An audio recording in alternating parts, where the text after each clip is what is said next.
Hello sa inyo guys, good morning din. Eto, katatapos ko lang magbihis ng cycling jersey.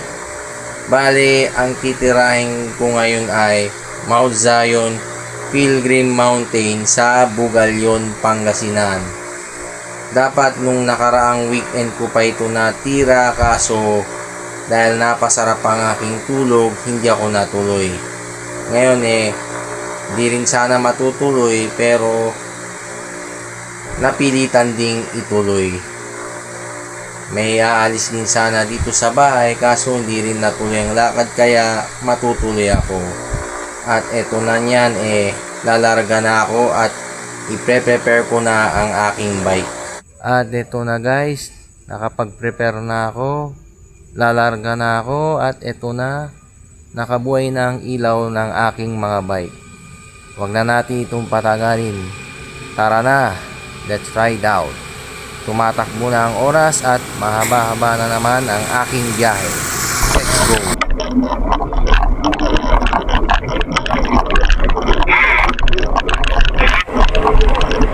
At nagsimula na akong pumadyak at lumarga.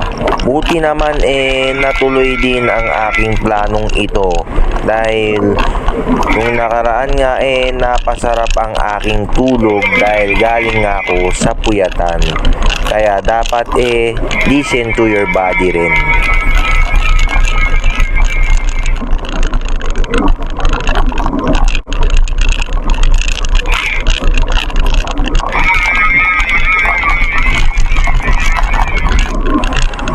Bale, yung titirahin ko pilgrimage din siya, katulad ng Monasterio de Tarlac at Sky Plaza sa Natividad, Pangasinan, dahil meron ding statue ng ating Panginoong Hesukristo.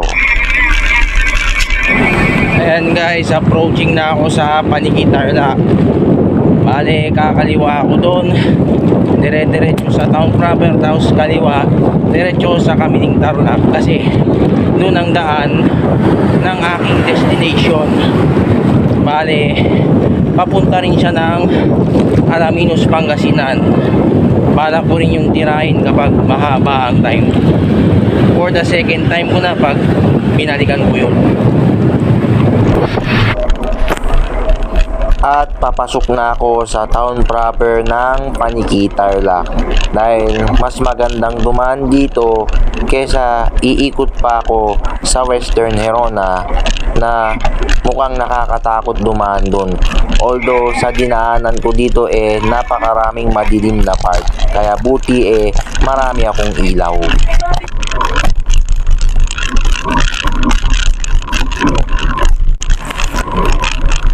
Halos karatig bayan o kapitbahay lang ng Herona Tarlac itong bayan ng Paniki Tarlac. Bale, dito rin ako nag-aral ng college. Kahit 2 years lang ang aking tinapos, masaya naman ako dahil iba pa rin ang merong kang tinapos. Laki na rin ang pinagbago ng bayan na ito.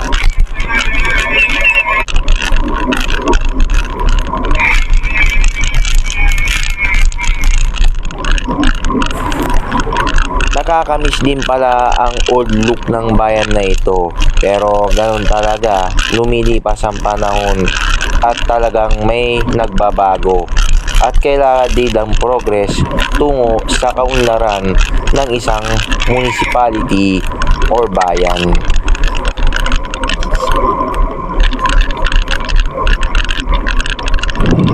So bale, nagpas na ako sa town proper ng Paniki Tarlac.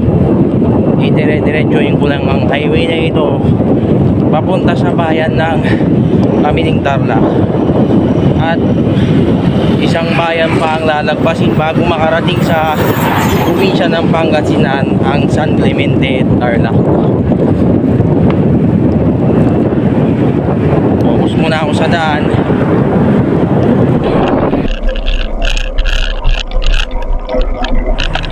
Bale, diretso naman ako sa bayan ng Kamiling Tarlac. Dire-diretso lang ang aking dadaanan. At paglagpas ko ng Kamiling at San Clemente, may hindi ako inaasahan na mangyayari sa ride na ito.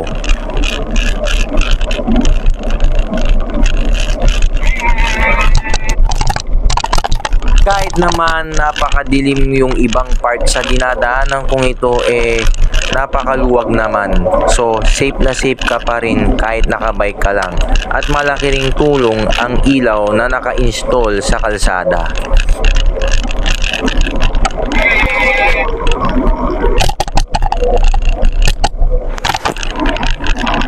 Kapag ganitong madilim ang iyong dinadaanan, hindi ka dapat masyado ring maghahataw. Baka mamaya may makita kang humps or mga konting lubak-lubak or butas na hindi mo inaakala na nasa daan.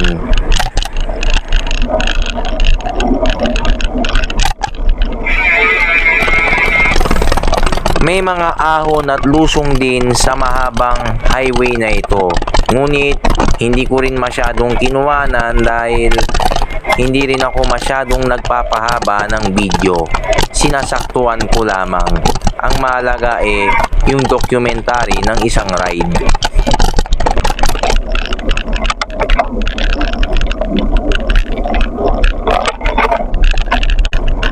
At approaching na ako sa bayan ng Kamiling, Tarlac.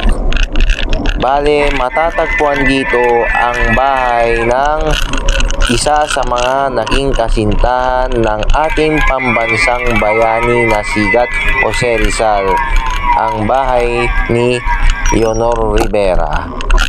Ngunit hindi siya makukuhanan sa video dahil napakadilim at nasa right side siya, since puro kalsada ang aking mga kinukuhanan. Ngunit maganda rin ang bayan na ito at mukhang maunlad din dahil sa mga establishments na nakapaligid at napakalawak na town plaza. Bale, accessible din ito ng mga jeepneys na may ruta na Tarlac City, Kamiling via Santa Ignacia.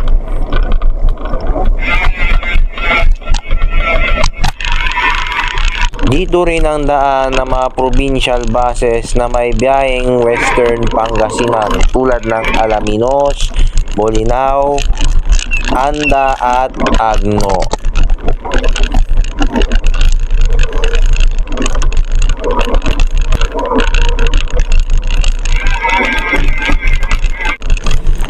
Bale, dadako na ako niyan sa susunod at huling bayan ng Tarlac kapag ikaw ay magwe-western part of Pangasinan, ang San Clemente, Tarlac.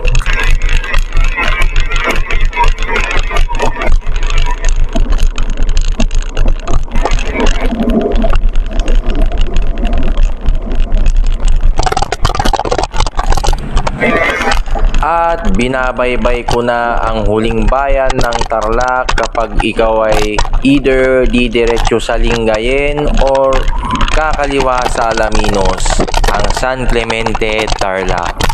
Maraming beses ko na rin itong napadyak, lalong-lalo na nung active pa ang mga kasama ko. Marami rin kasing malalapit na pasyalan dito. At syempre kahit solo ko napuntahan ko na rin ito. Okay rin naman, pero very simple lang ang bayan na ito at halos katabi lang ng town proper ang boundary ng Pangasinan.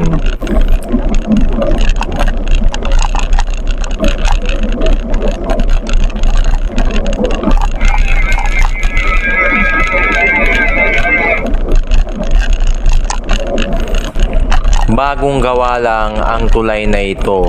So, yung mga malalaking sasakyan noon ay hindi pa makadaan nung ito'y ginagawa dahil nagkaroon na ng mga bitak-bitak.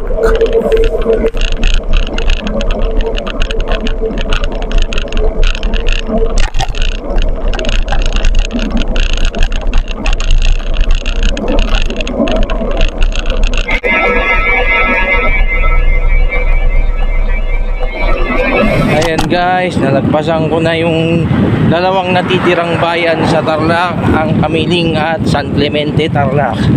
Pare, approaching na ako sa bayan ng Makatarem, Pangasinan. Tapos may isang bayan pa bago magbayan ng Bugalyon, Pangasinan ang Aguilar, Pangasinan.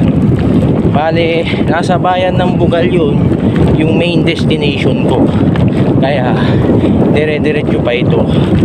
So pare, maganda naman ang daan dito, napakalapad, meron ding bike lane. Kahit di naman nakalagay na bike lane, obviously na pwede ang mga bisikleta rito.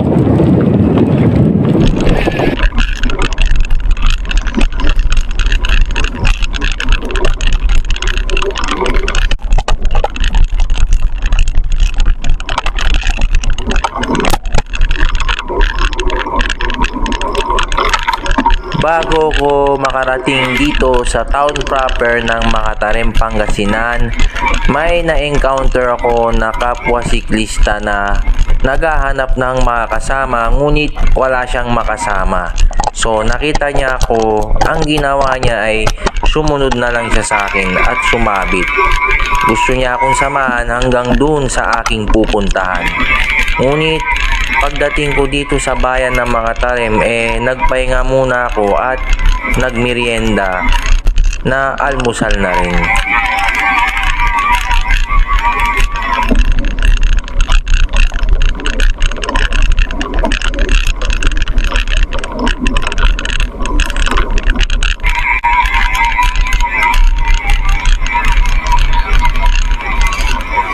Ayan guys, nandito na ako sa bayan ng Makatarem, Pangasinan.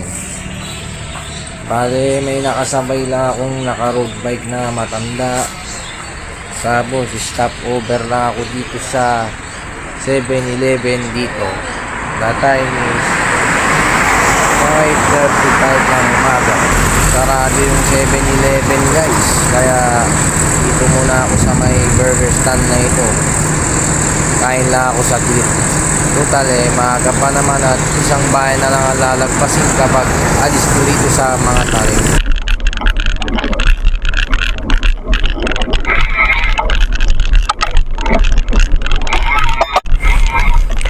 At pagkatapos kong kumain dun sa burger stand, ako ay lumarga na at sumunod na rin si tatay na kasama ko na sumabit sa akin. Talagang sinamahan niya ako, may makasama lang din siyang pumadyak. So, tinanggap ko na rin siya sa ride na ito. Yun nga lang, ang iniintindi ko kapag ako ay patigil-tigil nakakahiya naman din sa kanya.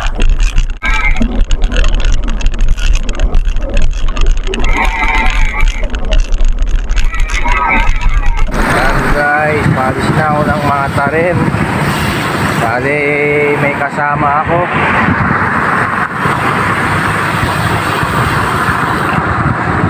Nakisabay lang sa akin. Hindi ko siya makuhanan ng maayos. Ganito yung kasabay ko. Naka-road bike siya. Gusto lang niya sumabay sa akin dahil wala siyang makasama.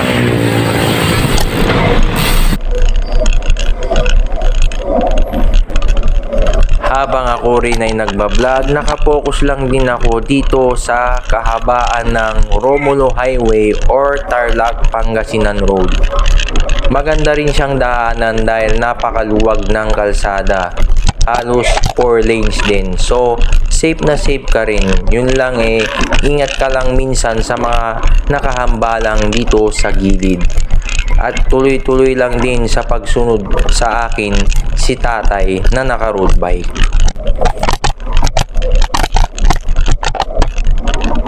Ayan guys, maliwanag na. Mahaba pa yung biyahin to. Pero hindi naman ako sasagad ng Alaminos, sa Bugalyon lang ako. Pero siyempre, balak ko rin yung balikan kasi pandemic pa ako nung first time at huling nakapunta doon. Bale, kasunod ko pa rin yung matandang naka-road bike. Napaka-bike niya at napaka-friendly. Ayan, maganda-ganda ang daan dito. At ayan siya, nakasunod pa rin siya sa akin. Galing niya. Sasamahan niya ako hanggang doon sa main destination ko. Hindi ko inaasahan to na may sasama sa akin.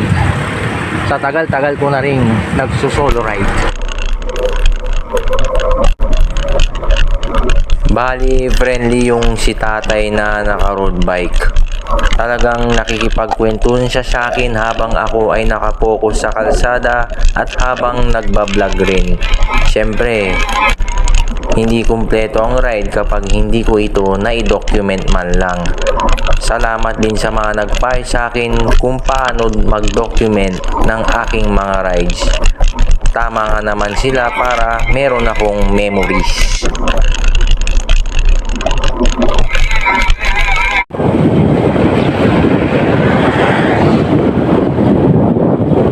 Bale, salitan kong ginagamit ang aking action camera pati ang luma kong cellphone na Realme 6i para pare-parehas silang may pakinabang sa pagbablog at pagkuha ng aking mga rides. Sayang naman din ang mga qualities nila.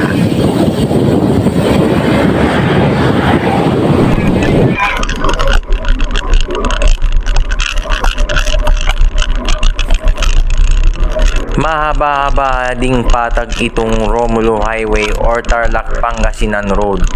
Pero sa akin maganda rin siyang daanan, so kampante akong mag long ride cycling dito.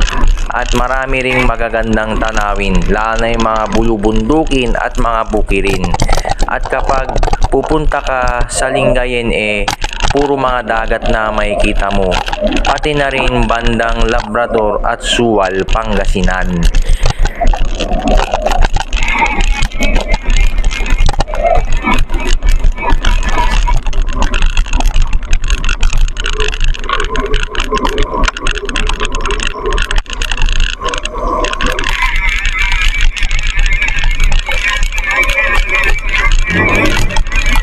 At pagkatapos kong baybayin ng mahabang parte ng Romulo Highway mula bayan ng mga Tarem, Pangasinan ay binabaybay ko na itong bayan ng Aguilar, Pangasinan. Bale, lalagpasin na lang natin ito bago makarating sa bayan ng Bugalyon, Pangasinan. Tapos kakaliwa dun papunta sa Mount Zion Pilgrim Mountain. Dahil dun nakalocate ang pilgrimage place na iyon.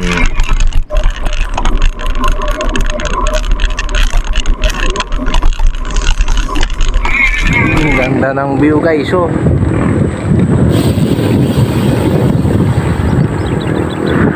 Sarap mag-bike. Taas ni tatay. Alright, kumakaway pa.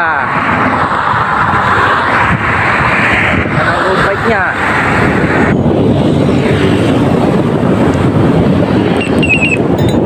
Walang humpay na patag itong Romulo Highway.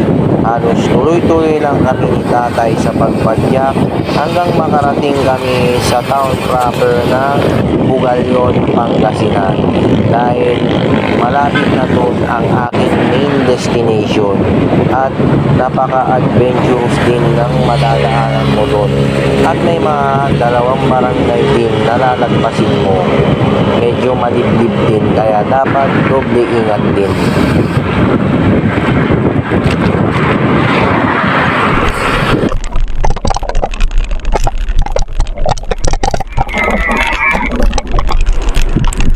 At sa wakas, nandito na kami ni tatay sa bayan ng Bugalyon, Pangasinan. Bale, titigil muna ako doon sa kanto para mag-vlog ulit. At syempre, inanarate ko ang aking pupuntahan. At konting pahinga na rin. Pero sana mabalikan ko rin ang Alaminos. Siguradong dito rin naman ang aking daan.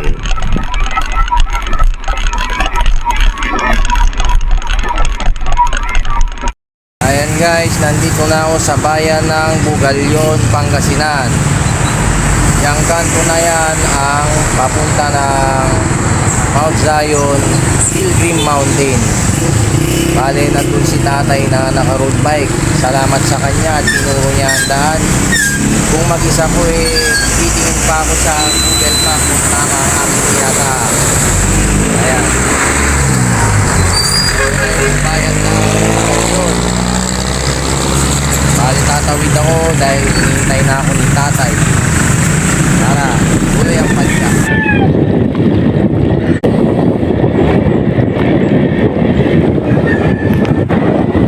At konting tiis pa bago makarating doon sa Mount Zion Pilgrim Mountain ay dadaanan pa ang mga baryo na ito na nakikita nyo sa aking kinukuha ng eksenang ito.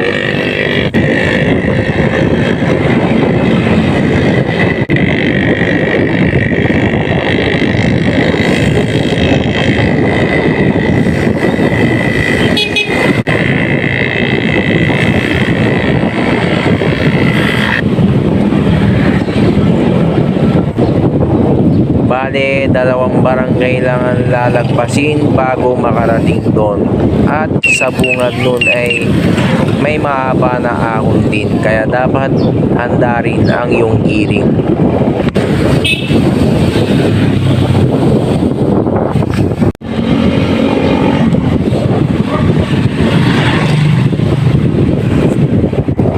Malaking tulong din ang pagsama ni tatay para hindi na ako tumingin sa Google Map sa aking cellphone. Basta tinuturo na lang niya kung saan ang tamang daan.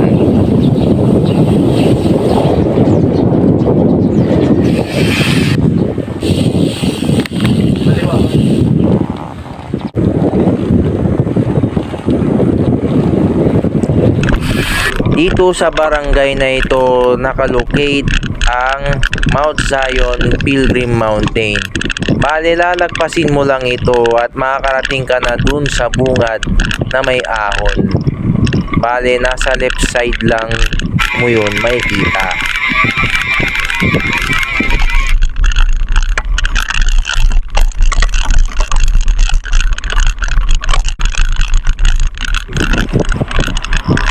May mga konting ahon at lusong din sa baryo na ito, kaya always be prepared din kapag pupunta ka rito ng nakabisikleta.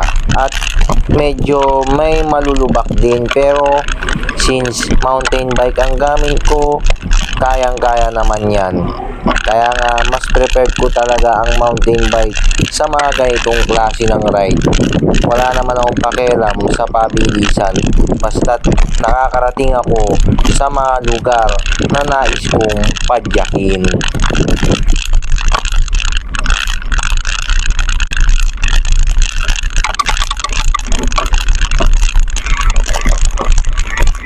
Ayan, nandito na ako sa bungad ng Mount Zion at kasama ko si tatay. Ayan pala ang daan paahon pala. Pahinga lang saglit. Buti ay sinamahan ako ni tatay. Kung solo ko lang tumitingin pa ako sa Google Maps.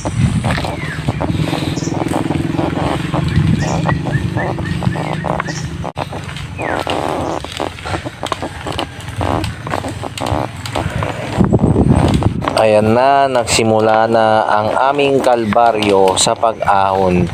Pero hindi naman siya ganun kasobrang haba.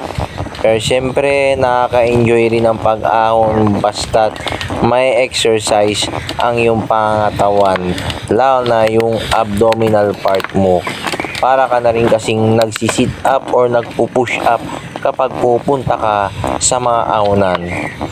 Kayang-kaya naman basta tamang-tama ang iyong mga gearings. Buti na lang na-upgrade ko na rin ang aking bike para ma-ready sa mga ganitong klase ng sitwasyon na terrain at mga daan.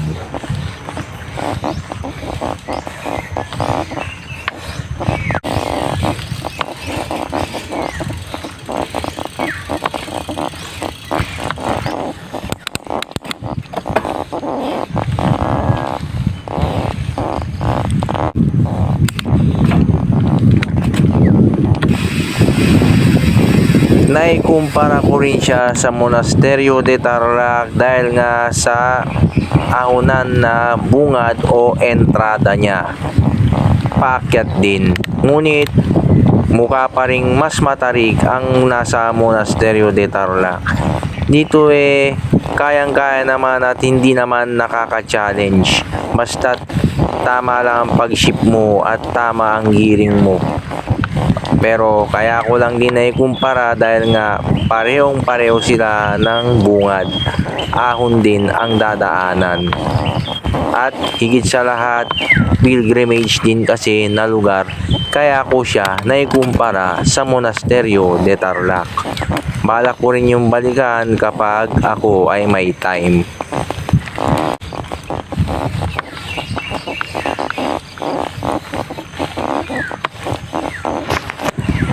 Dahil na carried away ako kay tatay na naka road bike, yung unang pasok ko nakalimutan kong kuhanan ng video. Mas inuna ko ba tuloy ang paggala kasama siya. Kaya bumalik ako sa bungad para kuhanan ng video ang itsura ng Mount Zion Pilgrim Mountain.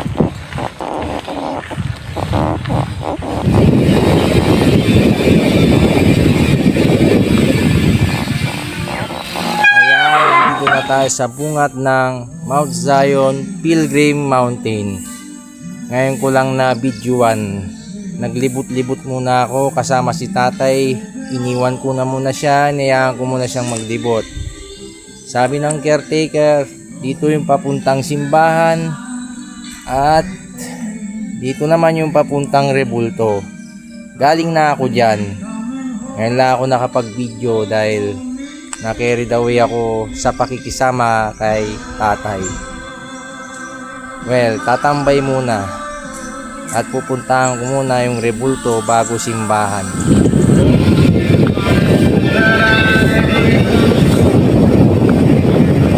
At muli akong maglilibot para kuhanan ang mga nais kong kuhanan sa lugar na ito. Dahil kasama naman yun sa aking goal ng aking cycling journey. Ang mangolekta ng memories ng aking mga napuntahan gamit lamang ang aking bisikleta. At kung mapapansin nyo, marami rin akong kasabay na namamasyal sa lugar na ito.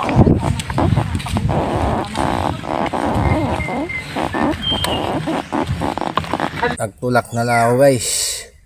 Hindi na kinaya. Ayan yung bike ko. At maraming mga images. Ako naman ay devoted Catholic. Kahit di ako ganun ka-religious.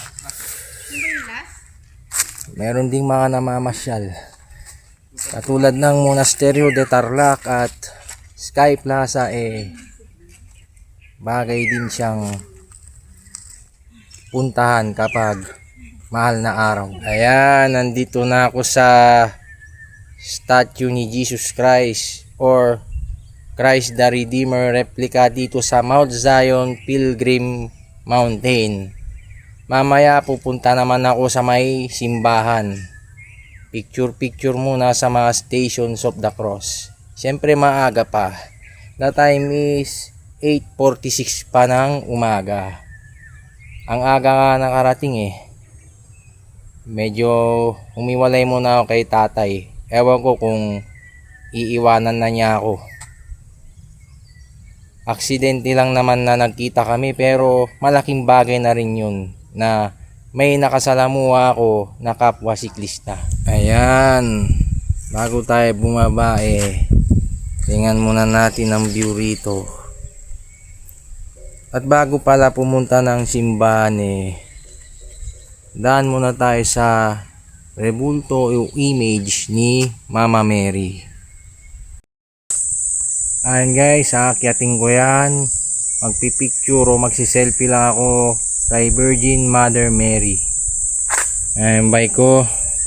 Iwan ko lang siya dyan. Di naman siguro mawawala yan dyan dahil di naman ako magtatagal sa taas. Ayan guys, nandito na ako malapit sa image or statue ni Virgin Mother Mary. Bali hanggang dito ko na lang siya bibidyuan. Dahil di rin ako pwede magtagal sa taas. Selfie lang din. Ayan, bumalik ako ulit dito sa bungad. At ito yung bike ko. At nandun pa si tatay. Pero pag wala na daw siya, ibig sabihin nauna na siya. Pero given naman na sa akin yun. Diretso naman ako sa simbahan. Napasok ko na yung simbahan. Ang ganda pala ng loob. Bali, saglit lang ako rito. Tapos uwi na rin ako. Thank you Lord. Pinagpala mo na naman ang aking ride. Pauwi na ako guys. Nasa likod ko pa si tatay. Nasamahan yata ako hanggang uwi. Pinapauna ko na siya pero nahintay niya pa rin ako. Tara na. Uwian na.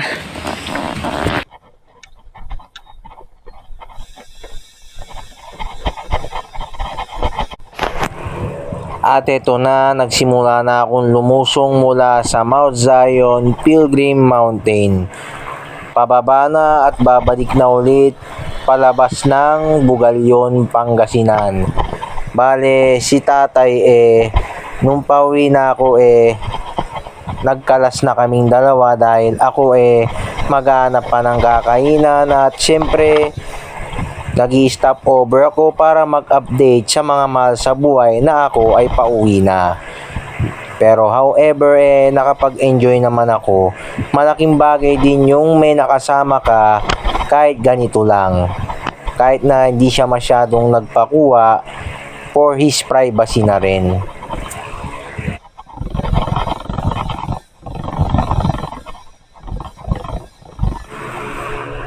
So far sa aking pag-uwi, hindi naman ako inabutan ng dilim. Ngunit humadlang lang ang headwind sa aking paghataw. Ang hirap kasing humataw kapag sumasalubong ang hangin sa'yo. Masakit sa tuhod at madali ka ring malalaspag. Minsan hindi init o layo ng pinadyak mo nakakalaspag. Minsan yung hangin pasalubong sa'yo ay pinapabagal ang iyong takbo at pinapasakit ang iyong mga tuhod.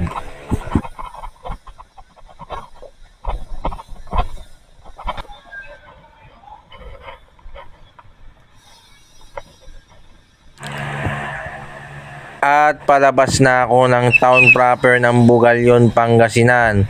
Bale, naghihintay dun si tatay sa kanto. Dahil siya rin ay pauwi na rin. At maya-mayang konti, nagpaalam na kami sa isa't isa. Ngunit hindi na yun nasama sa eksena dahil personal na yun. Ang mahalaga na-enjoy ko rin na muli akong nagkaroon ng kasama kahit ganun lamang.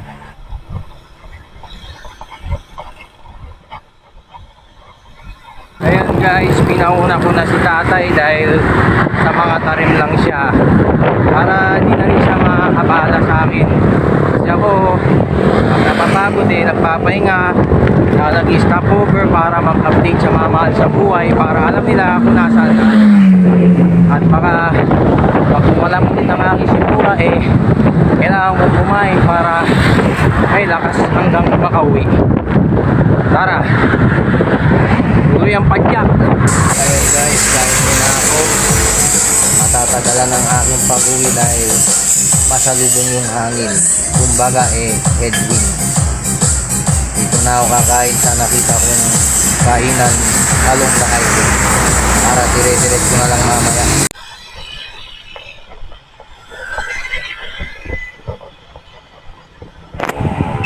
At pagkatapos kong kumain dun sa aking kinainan, nagpatuloy na ako ulit sa aking pagbadyak. At dinaanan ko muli ang mga nadaanan ko kaninang papunta ako. Pero syempre, fast forward at summarize na. Hindi naman kailangan kuhanan lahat since documentary videos lang naman ang aking ginagawa. Para for memories tulad ng sinasabi ko lagi. Napapagal ang aking pag-uwi guys. Ito ang nakakalaspag. Pagod pa sa tinig ng araw yung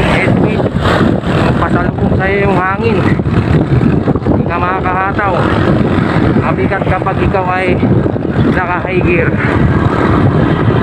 Pero di naman siguro gagawin eh. Basta malaga, safe makauwi. Ngayon lang naman po, bukas eh sa bahay lang tayo.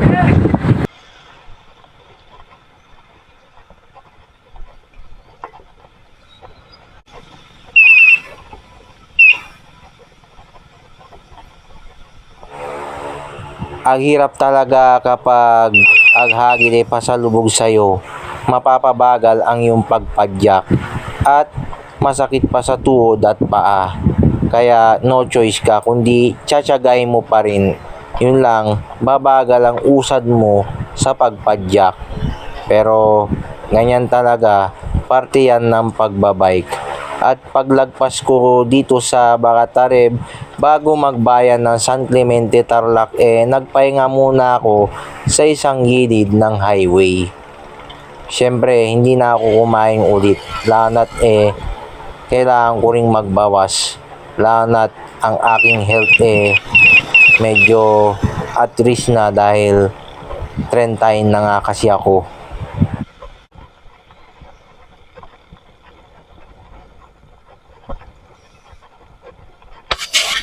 Ay, grabe. Pinapabagal ang aking baboy. Agad dito muna ako sa tabi ng highway, pahinga lang. Pero di bale, malapit na ako sa Tarlac. Isa rin ito sa nakakalaspag. Although hindi naman mainit at mahangin. Yung sasalubong sa'yo, hindi ka makakahataw. Muna. Tiis pa. Ang mahalaga hindi naman siguro gagabihin. O bahala na.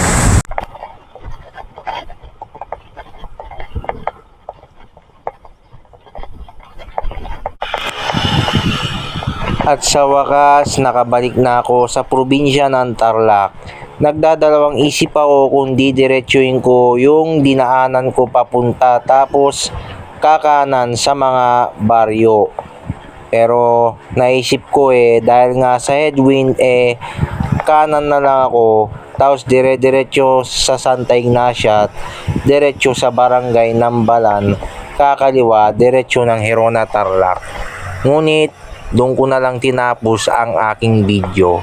Ang mahalaga nakagawa na naman ako ng isang documentary about sa isang long ride na aking kinahuhumalingan sa pagbabike.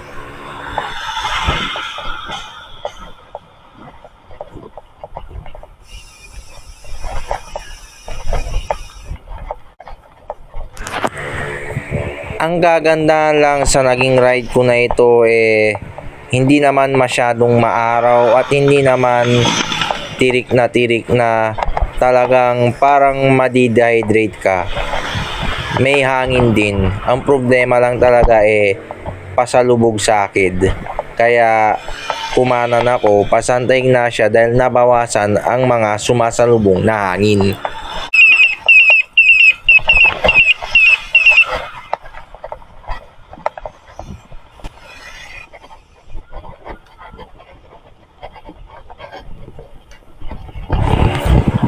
At muli nang nakabalik sa bayan ng Kamining Tarlac. May mga eksena akong tinanggal dito dahil matraffic, lalo na sa town proper ka dumadaan. Pero syempre, konting tiis na lang at isang bayan na lang ang lalagpasin bago makabalik sa Herona Tarlac. Ngunit marami pa akong dinaanan na mga medyo paahon at medyo palusong. Pero karamihan patag na. Dahil sa mga parting lugar ito ng Tarlac merong mga highlands or mga hills.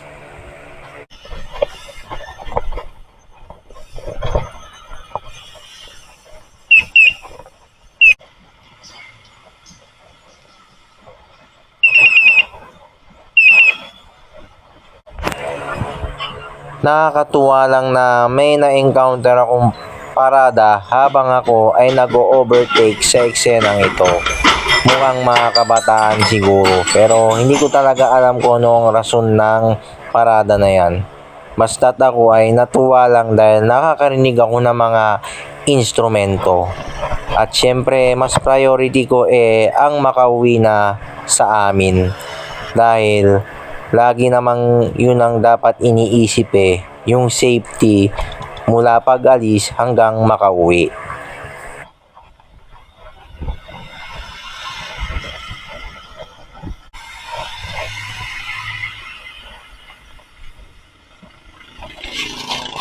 Kanina bago makarating ng Kamiling, nagdadalawang isip ako kung sa Panigi ako dadaan or Santa Ignacia na. Pero napagpasya ko dito na lang since pasalubong yung hangin. Pwede rin akong kumanan sa barangay ni Paco, labas ng barangay Absayan, Herona, Tarlac. Well, tara na. Tuloy-tuloy na ang pag-uwi sa bahay.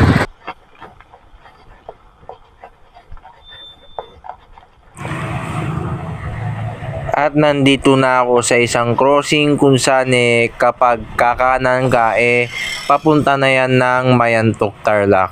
Pero syempre, dire-diretso lang ako. Maraming beses na rin ako nakapag-bike dun at puro pictures lang ang aking nagawa. Pero kapag mahaba ang time gawan ko rin yun ng video. Kaso lang talaga, sadyang hectic lang din ang pagbabike ko dahil nga sa hectic din ng schedule. Lalo na 1 o 2 araw lang ang aking day off. Kaya kapag sinisipag ako, susulitin ko yung 2 araw na yun.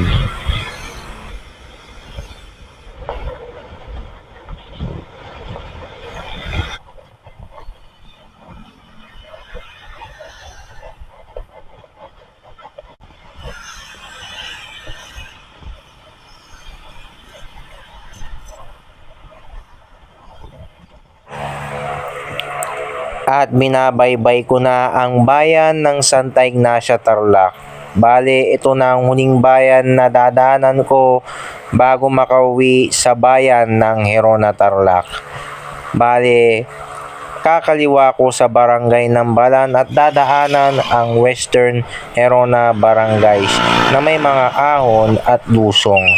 Ngunit syempre, hanggang dito ko na lang ginawa ang video dahil hindi naman kailangang sobrang pahabain ang video na iyong ginagawa dahil ikaw ay nagdo-document lamang.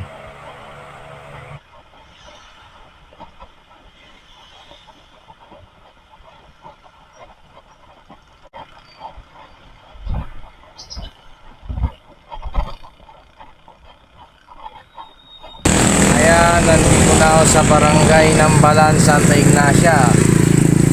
Bale, doon ako dadaan at papunta na yun sa Herona. Pero dito ko natatapusin ang buong vlog o content at video na ito. Nalaspag ako nang dahil sa maraming headwind na sumalubong sa akin. Pero salamat at sinamahan nyo ako ulit. Salamat din sa pagtyaga nyo sa panonood. Ride safe sa ating lahat and God bless us all.